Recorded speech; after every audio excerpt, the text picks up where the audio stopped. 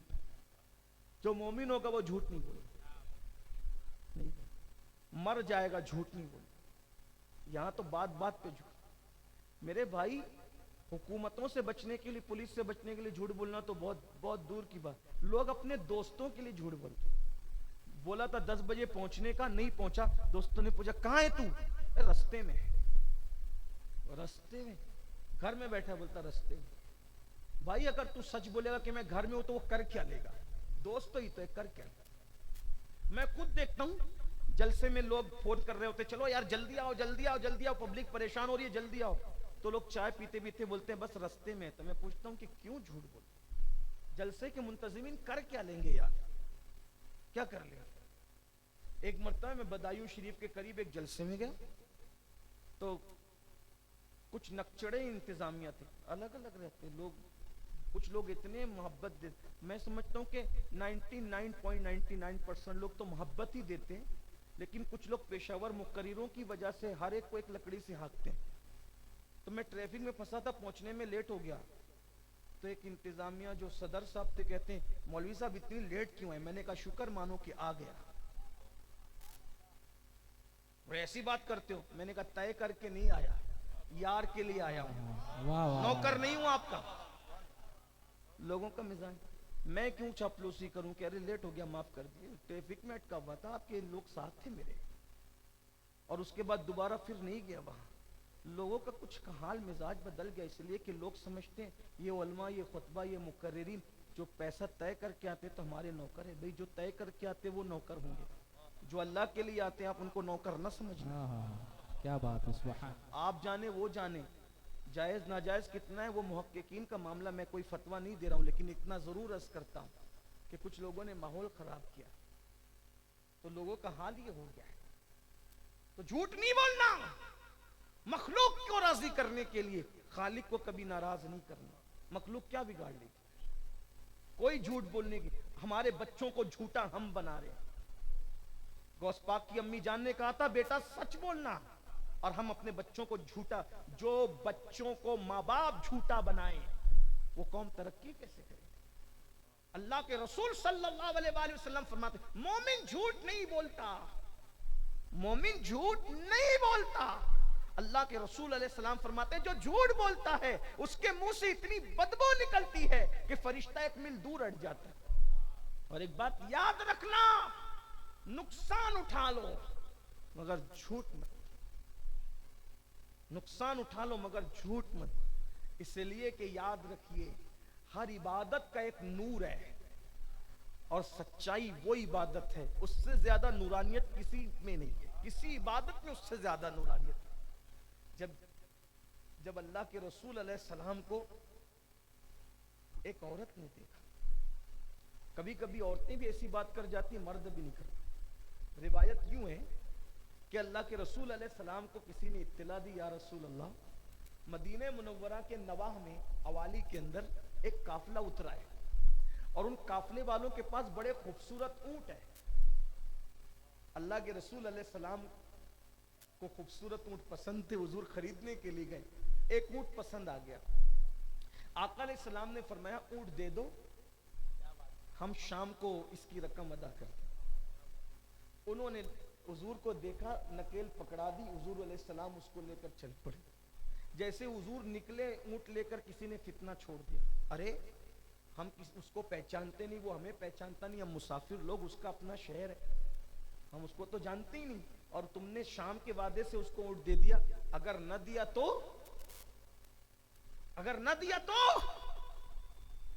وہ کہ ہاں ہم نے کیا نادانی کر لی. ہم اس کے سامنے کس قدر دیوانے ہو گئے کہ اس کے کوئی بات ہی نہیں کی. اس نے کہا شام کو دوں گا تو دے دیا ہم نے.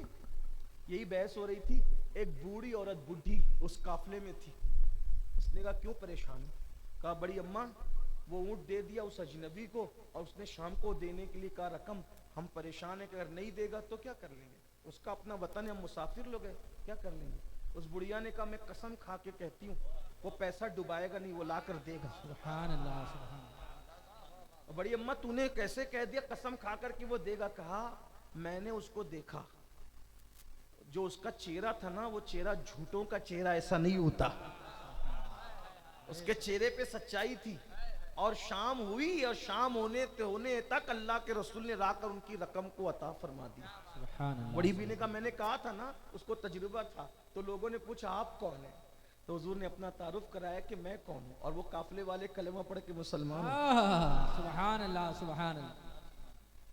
سچائی وہ چیز، سچائی میں بہت طاقت ہے، بہت قوت ہے. سچائی پر قائم رہو، جھوٹ نہ بول. تو اتنے سچے تھے. ماں نے کہا تو محمد عربی کے ہاتھ میں مسلمان؟ ہاں ماں مسلمان ہو گیا. چھوڑ دے انہیں. نہیں ماں. پہلی بار کہا نہیں ماں انہیں نہیں چھوڑ سکتا، انہیں نہیں چھوڑ سکتا ماں. یہ صحابہ ہے، یہ صحابہ ہے. اتنا عشق حضور میں کیا کشش تھی اور کیا کشش ہے کہ جو دیکھ لیتا دیوانہ ہو جاتا. ماں نے کہا چھوڑ دے انہیں. نہیں ماں میں نے انہیں نہیں چھوڑا. تجھے معلوم ہے انجام کیا ہوگا؟ کیا ہوگا؟ مجھے چھوڑنا پڑے گا. پھر جواب تو دیکھو. ماں تجھ جیسی ہزاروں ماں ان کے قدموں پہ قربان کر دوں گا. بے شک سبحان اللہ. ان کو نہیں چھوڑ سکتا. ماں کو غصہ آیا. انجام پتا ہے مجھے چھوڑنے کا؟ ہاں پتا ہے. کیا؟ میرے کپڑے اتارنے پڑیں گے، میرے گھر سے نکلنا پڑے گا، سارا آرام قربان کرنا پڑے گا. سب اتار کے دے دیا. ٹاٹ لپیٹا اور ٹاٹ لپیٹ کر آئے اور خاموشی کے ساتھ دار ارقم میں بیٹھ گئے. حضور علیہ السلام دیکھ کے رو پڑے. پہچانا کون ہے؟ صحابہ نے کہا یا رسول اللہ عمیر کا بیٹا مصعب ہے، سب سے قیمتی کپڑے پہنتا تھا، آج ٹاٹ پہن لیا. تو میں میرے عشق میں پہنا ہے. یہ ہے. آپ سے پوچھتا ہوں ہم نے بھی عشق کیا ہے، حضور کے لیے کیا چھوڑا؟ غور کیجئے کیا چھوڑا. فجر کی نیند نہیں چھوڑ رہے ہیں، جھوٹ نہیں چھوڑ رہے ہیں، شادیوں میں ڈی جے نہیں چھوڑ رہے ہیں، گانا نہیں چھوڑ رہے ہیں، تاش کے پتے نہیں چھوڑ رہے ہیں، اور پھر کہتے ہیں ہم عاشق رسول. میں آپ کے بارے میں کوئی فیصلہ کرنے کی حیثیت نہیں رکھتا، میں آپ سے بھی زیادہ گنہگار ہوں، لیکن اتنا ضرور کہتا ہوں منافق نہ بنو یار. منافق نہ بنو. منافق اس کو کہتے ہیں زبان سے کچھ کہے اور عمل سے کچھ کرے. اگر حضور سے عشق کرتے ہو برا مت ماننا. آپ کے موبائل کے اسکرین پر پھر ہیرو کی تصویر کیوں ہے؟ اگر عشق حضور سے ہے تو آپ کے گھر کے ٹی وی کے اسکرین پر ہیرو کیوں ناچ رہا ہے؟ اگر عشق حضور سے ہے تو آپ کے بیٹے کے سر پہ جو بال ہے وہ رسول اللہ کے انداز میں ہونے کی بجائے ہیرو کے سٹائل میں کیوں ہے؟ اگر حضور علیہ السلام سے واقعی عشق ہے تو تمہاری بیٹیوں کے بدن پر وہ لباس کیوں نہیں ہے جو رسول اللہ نے پہننے کا حکم دیا؟ وہ لباس کیوں ہے جو فلم کی اداکارہ پہنتی ہے؟ کہیں ایسا تو نہیں کہ ہم منافق ہو رہے ہیں؟ اور یاد رکھنا علماء سے پوچھ لو، قرآن میں آیا ہے کہ سب سے زیادہ عذاب اگر کسی کو ہوگا منافق کو. میں یہ نہیں کہہ رہا ہوں کہ منافق ہو تم، نہیں یہ نہیں، میں کہہ رہا ہوں کہیں منافق تو نہیں ہو گئے، کہیں ہو تو نہیں گئے، دل کے اندر نفاق تو نہیں پیدا ہو گیا. ہیرو ہیروئن کے جدائی کے مناظر دیکھ کر تو ہم روتے رہے، کبھی اللہ کے رسول کے بھی آنکھ میں آنسو آئے ہمارے یہاں؟ کبھی ہم حضور کے طائف کی وادی کا ذکر سن کر بھی روئے؟ حضور پہ پتھر برستے تھے، ہم کبھی اس پہ بھی روئے؟ اس کا احساس بھی ہوا؟ بتائیے نا. ہم کہتے ہیں مسلمان ہیں اس لیے مارے جا رہے ہیں، اس لیے کاٹے جا رہے ہیں، اس لیے ذلیل کیے جا رہے ہیں، اس لیے رسوا کے. میں کہتا ہوں نہیں بھائی، ہم سچے مسلمان نہیں ہیں اس لیے مصیبت ہے. جس دن ہم سچے مسلمان بن جائیں گے دنیا آج بھی ہماری غلامی کرنے کے لیے تیار ہے. میں بار بار لوگوں کو بتا چکا ہوں، دیکھو ہم بھی مسلمان ہیں، لوگ ہمیں اپنے بازو میں بس میں سیٹ نہیں دینے کے لیے تیار ہے. اور غریب نواز بھی مسلمان ہے، وہاں غیر مسلم بھی سر پہ چادر لے کر کے جا رہا ہے، ماتھا ٹیک رہا ہے. کیوں؟ اس کی وجہ یہ کہ وہ بتا رہے ہیں ارے مجھ جیسا مسلمان بن، آج بھی کافر تیری عزت کرنے کے لیے تیار ہو جائے. سبحان اللہ. غریب نواز جیسا مسلمان کیوں نہیں؟ غریب نواز جیسا مسلمان کیوں نہیں بنتے؟ غریب نواز کیسے مومن تھے؟ ان کی ایک وقت کی نماز بھی کبھی ترک نہیں. انہوں نے اپنی زبان سے کبھی جھوٹ نہیں بولا، انہوں نے اپنے منہ میں کبھی حرام لقمہ نہیں ڈالا.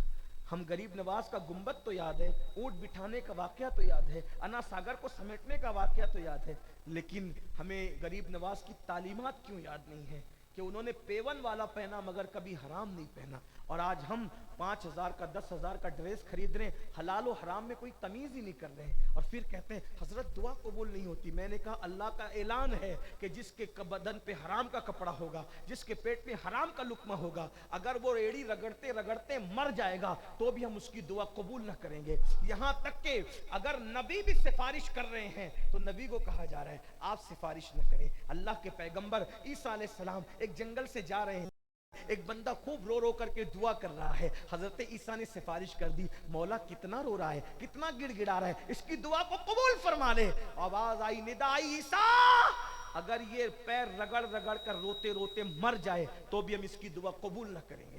آپ اس کی سفارش نہ کریں میرے محبوب، یہ مر جائے تو بھی ہم اس کی دعا قبول نہیں. مولا اس سے اتنی ناراض کیوں ہے؟ ارشاد ہوتا ہے دو وجہ سے. کپڑے پہنا ہے وہ بھی حرام، کے پیٹ میں بھی حرام. جس کے بدن پہ حرام ہو، جس کے پیٹ میں حرام ہو، ہم اس کی دعا قبول نہیں کیا کرتے. آج اپنے پیٹ کا حال دیکھو، کرانہ دکان بھی چلا رہے ہو تو ملاوٹ کر رہے ہو، کپڑے کی دکان بھی ہے تو جھوٹ بول کے کاروبار کر رہے ہو، روکیل بیچتے ہو اس کے اندر ملاوٹ کرتے ہو، تیل بیچتے ہو اس میں ملاوٹ کرتے ہو، دودھ بیچتے ہو اس میں ملاوٹ کرتے ہو، گوشت بیچتے ہو اس میں جو ہے وہ کچھ ہڈیاں بھر دیتے ہو، زیادہ ہڈیاں ڈال دیتے ہو، نظر چکا کر کے کچھ کا کچھ کرتے ہو. پھر جو لوگ تاش کے پتے کھیل رہے ہیں ان کا تو کوئی علاج ہی نہیں.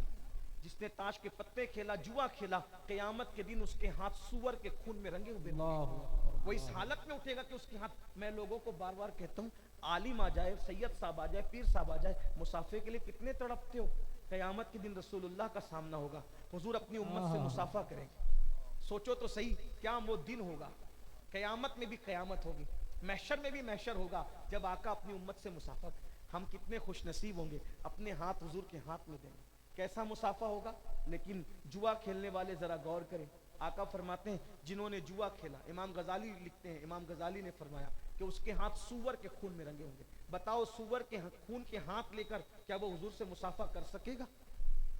جو دنیا میں فحش دیکھتے ہیں، یعنی زنا کی فلمیں دیکھتے ہیں، گندی پکچریں دیکھتے ہیں اور گندی باتیں کرتے ہیں، روایتوں میں آیا ہے کہ وہ جب اٹھیں گے تو کتے کی شکل میں اٹھیں گے قیامت. تو جو کتے کی شکل میں اٹھے گا وہ حضور سے مسافہ کر سکے گا. اپنی طرف سے نہیں کہہ رہا ہوں، کتابیں اٹھا کے دیکھ. انٹرنیٹ کا بہت استعمال کرتے ہو نا، تو کتاب پڑھنے کے لیے بھی انٹرنیٹ کا استعمال کرو. سوچو جب کتے کی شکل میں اٹھو گے گندی فلمیں دیکھنے کی وجہ سے، نرم نرم گدوں پہ لیٹ کر گندی فلمیں دیکھ رہے ہو، زنا کی فلمیں دیکھ رہے ہو، انجام کتے کی شکل میں اٹھو گے. جو بھی دیکھ رہا ہے اگر سچی توبہ کر لیتے ہو تو کر لو، توبہ کا دروازہ کھلا ہوا ہے. اور جوانی میں تو توبہ کی فضیلت ہے. اللہ کے رسول علیہ السلام فرماتے ہیں جو جوانی میں توبہ کرے گا وہ سیدھا اللہ کا محبوب بنے گا. اللہ کا محبوب، اس کو اللہ اپنا محبوب بنائے گا. جوانی میں توبہ کرنے والے کو خدا مقام محبوبیت عطا کرتا ہے. جب توبہ کرو قبول ہے، لیکن جوانی کی توبہ کی بڑی قیمت ہے. اللہ کے بندو، یہ گندی فلمیں دیکھ کر کے گندے کام کر رہے ہو، کوئی لرزتے نہیں، کچھ کہتے ہیں نہیں حضرت اللہ کریم ہے، رحیم ہے، وہ معاف کر دے گا. میں کہتا ہوں بے شک رحیم و کریم ہے، لیکن وہ قہار و جبار بھی ہے. قوم لوط پہ پتھر برسایا نا، کون تھے وہ لوگ؟ اولاد پیمبر تھے. جب اولاد پیمبر پہ پتھر برسا دیتا ہے،